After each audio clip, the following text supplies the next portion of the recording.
Oke teman-teman, jadi saat ini itu pasti kita kalau misalnya bikin aplikasi ya, kebanyakan di perusahaan pun pasti kebanyakan pakainya sekarang cloud ya, entah itu Google Cloud, AWS, Azure, atau bahkan mungkin DigitalOcean. Tapi intinya semuanya pada pindah ke cloud ya, jarang yang di data center sendiri ya. Nah, tapi permasalahannya kadang-kadang ada problem ketika kita pindah, contohnya kita sebelumnya pakai data center sendiri, lalu kita pindah ke cloud, itu bukannya malah makin hemat misalnya ya, tiba-tiba malah makin bengkak misalnya harganya. Nah pertanyaannya kenapa? Nah di sini ada juga nih yang bertanya ya, dan masalahnya sama. Jadi dia itu punya tagihan tiba-tiba di AWS-nya itu tiba-tiba naik tagihannya ya, atau cost-nya. Nah kita pengen lihat pertanyaannya lebih detail. Yuk kita lihat. Ini pertanyaan dari Sigit ya. Nah, kita lihat pertanyaannya menganalisa cost di AWS yang tiba-tiba naik. Halo Mas Eko, mohon izin bertanya. Saat ini saya sedang menganalisis kenaikan cost yang cukup signifikan ya di AWS, khususnya pada Amazon Elastic Compute. Sebelumnya biaya bulanannya sekitar 299, anggapnya $300, tiba-tiba naik menjadi 400 ya. Mungkin naiknya anggap aja 30%-an lah ya. Ya, 30%-an lah. Nah, saya sedang mengerjakan sebuah aplikasi belajar mengaji yang memiliki fitur jadwal sholat dan notifikasi pengingat sholatnya. Beberapa waktu lalu ya, muncul isu di mana saat notifikasi salat muncul dan user mengklik notifikasinya, aplikasi menjadi stuck di splash screen-nya, bahkan kadang terjadi server error. Nah, setelah saya telusuri melalui log di Nginx, ternyata ketika setiap kali notifikasi masuk, aplikasi melakukan request ke server.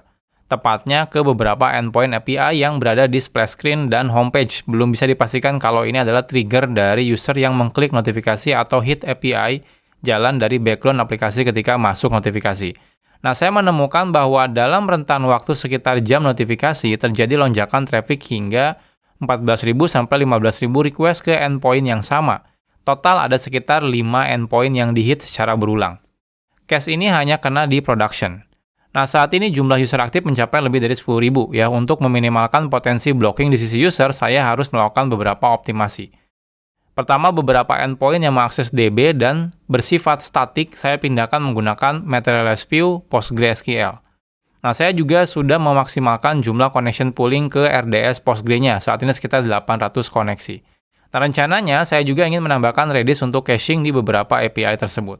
Yang ingin saya tanyakan, apakah kenaikan cost EC2 ini lebih disebabkan oleh lonjakan traffic request dan karena peningkatnya penggunaan DB connection?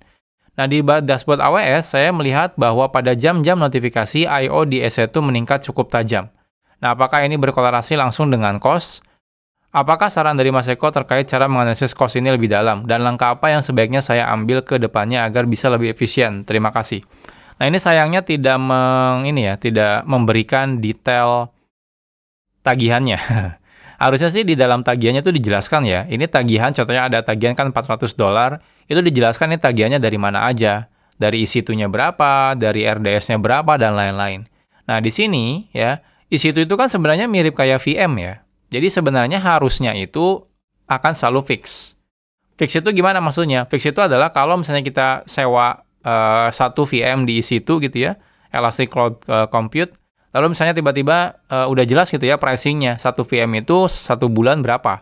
Jadi harusnya tidak akan pernah naik, jadi fix. Nah, yang bisa berubah ya, termasuk yang RDS sebenarnya itu juga harusnya fix ya, karena saat kita pilih database-nya, itu kan udah ditentukan ya speknya, disk-nya, dan lain-lain. Jadi harusnya secara harga itu harusnya fix. Nah, jadi pertanyaannya, kenapa kok harganya berubah ya? Nah, di sini ada hal yang kadang-kadang kita lupakan ya ketika kita pakai cloud. Oke, kita gambarkan nih. Jadi di cloud itu kan ada banyak jenisnya ya. Ada yang pay as you go ya. Nah, walaupun pay as you go-nya itu mungkin orang berpikir oke, pay as you go gitu ya. Jadi kalau saya mau hentikan sekarang, saya nggak perlu bayar. Memang seperti itu. Tapi kalau kita pakai selama 1 bulan, harusnya akan fix harganya. Jadi misal saja ya, saya pakainya tadi yang EC2 ya, 1 VM ya, di EC2, 1 VM misalnya ya. Ini misalnya harganya, saya kurang tahu ya harganya, anggap aja paling gampang lah 1 USD ya, per hour gitu ya, seperti ini. Artinya kalau misalnya kita mau pakai VM-nya selama 1 bulan, harusnya kan fix ya, karena 1 USD per hour misalnya, seperti itu. Jadi harusnya dalam 1 bulan pun akan fix. Nah, termasuk kayak yang tadi ya, kita pakai yang RDS-nya. Contohnya kita pakai, biasanya sih kalau RDS bukan VM ya, jadi lebih ke CPU speknya dan lain-lain lah. Contohnya saya pakai ya, anggap aja spek yang mikro gitu ya. Nah, ini misal aja 1 USD per hour misal. Nah, harusnya dalam 1 bulan itu juga sama. Nah, jadi ini harusnya sama. Nah, lantas kalau gitu nggak pay as you go dong, pay as you go. Maksudnya apa? Maksudnya kalau tiba-tiba dalam 1 hari kita udah nggak mau pakai, kita matiin ya, kita nggak dibayar, nggak perlu bayar lagi. Jadi kita cuma bayar mungkin 24 US dollar gitu ya, karena kita cuma pakai 24 jam. Nah, tapi kalau kita pakai full sebulan ya pokoknya bayarnya full sebulan. Nah, sekarang pertanyaannya, loh kok tadi tagihannya berubah-ubah gitu ya? Yang tadinya misalnya awalnya tagihan bulan ini misalnya 300 dolar gitu ya, USD, kenapa tagihan bulan depan gitu ya, misalnya kok tiba-tiba berubah menjadi 400 USD ketika traffic aplikasi saya semakin tinggi. Padahal saya tetap pakai VM yang sama, pakai RDS yang sama. Nah, di sini ini salah satu hal yang kadang orang tidak sadar. Nah, di dalam cloud, itu selain kita bayar VM, bayar juga database, mungkin teman-teman pakai Kubernetes cluster gitu ya, yang udah jelas oke, di Kubernetes clusternya kita beli 10 VM misalnya ya, untuk bikin Kubernetes cluster, teman-teman berpikir, oke, harusnya tagihannya tetap gitu ya, misalnya 1.000 dolar per bulan, udah harusnya tetap. Ternyata, ada lagi di luar itu. Apa itu? Yaitu adalah traffic ya. Traffic ini adalah yang paling ini ya, atau lebih ke network. Nah, network ya. Network lah istilahnya tuh.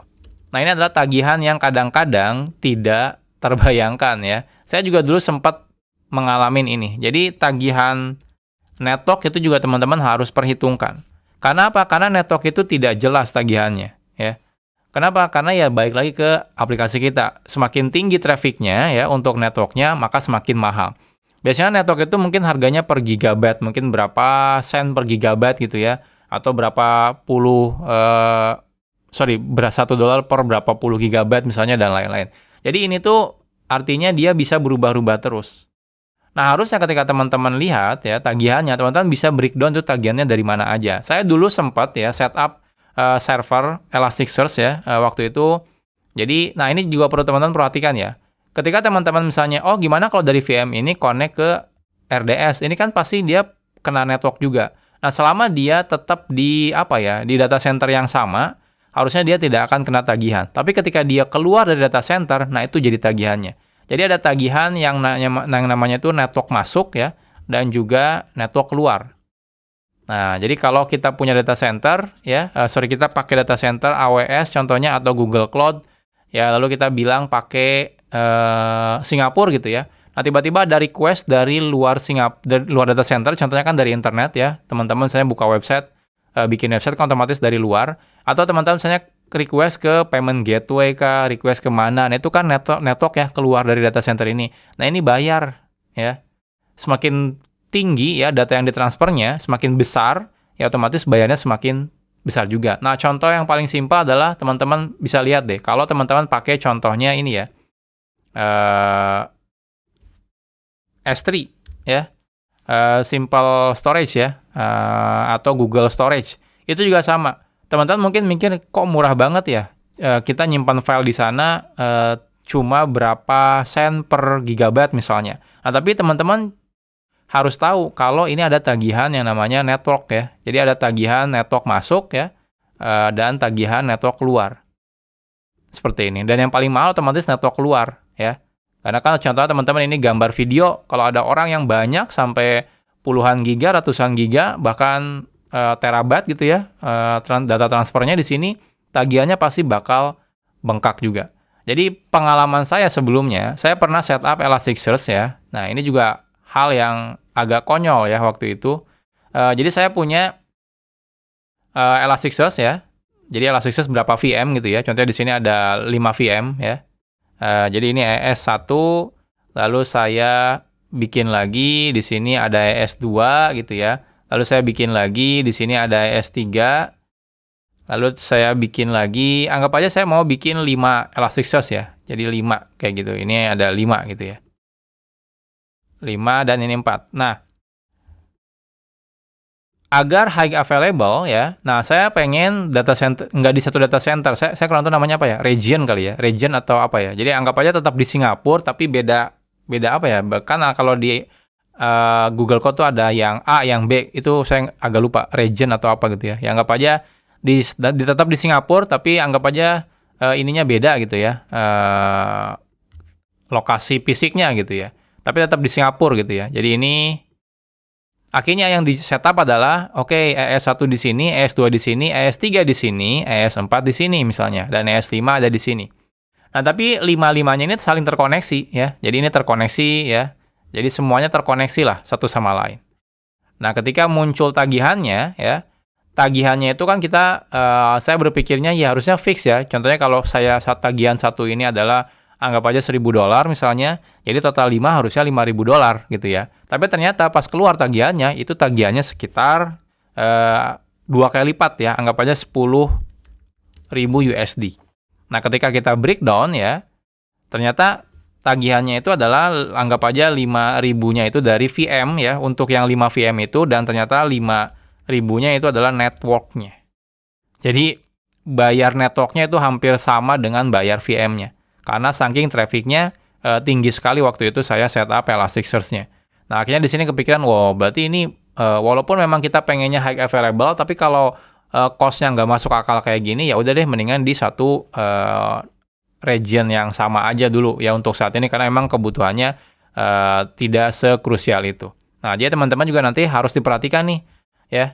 Nah, ini contoh network aja. Sebenarnya banyak lagi yang lainnya. Contohnya teman-teman kalau pakai ini ya, kalau pakai jenis, kalau di Google Cloud tuh ada yang namanya ini ya, Google PubSub. Itu juga sama, dia selain dari traffic, storage-nya juga seberapa lama teman-teman nyimpen datanya gitu ya. Atau yang paling teman-teman perlu perhatikan adalah kalau teman-teman pakai fitur yang namanya serverless. Ya, contohnya AWS Lambda, terus Google Cloud Run gitu ya. Nah, dan lain-lain lah. Yang pokoknya yang fitur yang serverless itu. Jadi ketika di hit baru bayar. Ketika teman-teman hitnya makin tinggi, otomatis bayarnya makin mahal juga. Ya teman-teman harus beneran pilih-pilih mana yang pengen elastik banget ya harganya, atau yang pengen fix. Nah, tapi problemnya adalah ketika teman-teman pakai cloud, itu teman-teman harus tahu juga ada biaya-biaya yang nggak terduga. Contohnya kayak network gitu ya, storage biasanya gitu ya.